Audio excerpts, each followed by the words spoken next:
Hello भाई, तो देख लीजिए बिजनेस भी आया है, हेलो का इवेंट हुआ है, देख लीजिए आप लोग फोन दिखाइए, बन रही है, दिखाते पूरा वीडियो और कैसे हाई कराते हैं। देखिए इस गाने के ऊपर उन्होंने खुद अपने मुखार बिंदु से इस बात को मार्केटिंग के माध्यम से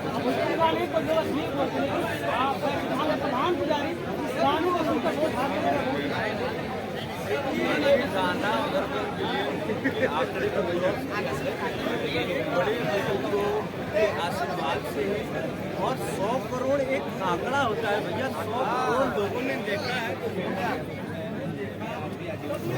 और ना सिर्फ भोजपुरी पे बल्कि पूरे भारत में जहाँ भी लोग भोजपुरी होते हैं पूरे विश्व में और